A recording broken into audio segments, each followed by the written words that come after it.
Hello, I'm Jeff Gold, and welcome to this Maverick Minute. Thanks so much for being with us today. Of course, today I'm joined with Trev Alberts, our athletic director, and we're speaking to you from Chili Greens, just outside of Baxter Arena.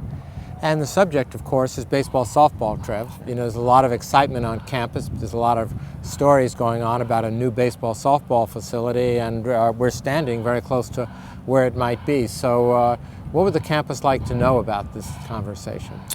Well, I think first of all, it's just going to be an outstanding addition to the overall campus assets. Obviously, Baxter Arena has made a tremendous difference for our student athletes, but it's also been a great place for the UNO students. It's been great for the community at large. And so thanks to your support and that of the campus leadership and deans and others, we really think that the baseball and softball complex will be an extension of what Baxter Arena has already brought us. And that's student athletes, students on our campus, campus rec, and community involvement, which would be really great. So our baseball team had a really good year this year. Yeah. We know that as well. They won the conference championships. And what do you think the possibility is that we can get all this done in time to even possibly host the conference next year? Well, first of all, Evan Porter, our coach, an alum of UNO and the Business College, has done a tremendous job with our baseball program. They had tremendous senior leadership and were able to make the NCAA tournament. We got to play the #1 overall seed in UCLA and didn't come out on top in that game, but a great experience for those young men. So yes, Dr. Gold, we won the conference championship, and by bylaws, if you win the conference regular season championship, you get to host. Yep. And so there is a possibility. Our friends at Kiewit might be a little concerned about the timeline, but you know, there is a possibility. It's what we're aiming for. No guarantees, but it would be really wonderful with all the expansion in the village and all the hotels and restaurants available to be able to host the conference championship right here on our campus and utilize the village in this way would be really special. And as I understand that there's a lot of activity going on right now, is that this facility is going to be built from private philanthropic support from members of this community who care a lot about baseball and softball and care a lot about our athletics programs here at UNO.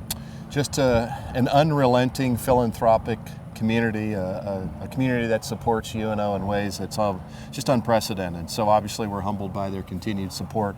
A lot of the same folks who helped make Baxter Arena reality have been involved in this, and so yes, a little over $20 million project, all totally privately fundraised for, so no increased operational and university support needed, and just a great community asset both for UNO and our community. And to host community members, right? I mean, Absolutely. It's not just going to be for our student athletes and for UNO students, but much more broadly. There's a wide category of community programs, intramural programs, and others that are going to be interested in playing in a world-class facility. Absolutely. It's the Omaha way, right? Community engagement, it's what UNO stands for, and so we're really looking forward. We've looked at a lot of partnerships, worked with the College World Series. We think that this will be a dedicated practice home for one of the participants, perhaps even the UNO Maverick someday. Let's hope so.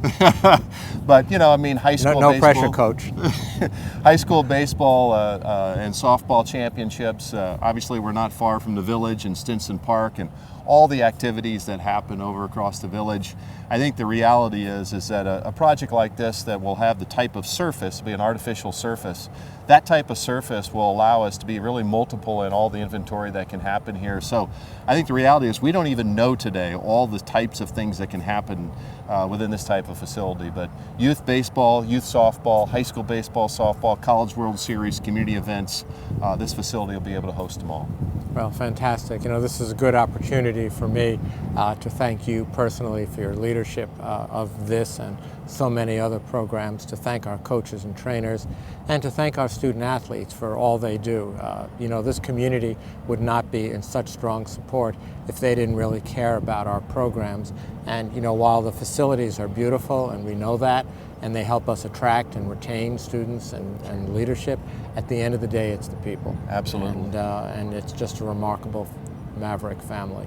Well, thank you, and on behalf of our coaches, who I know feel it, the reality is we wouldn't be successful without the support of the deans and the vice chancellors and yourself, so we want to thank you as well. Well, it's a great partnership. Thank you, Dr. Thanks. Gold. And thank you so much for being with us today on this Maverick Minute.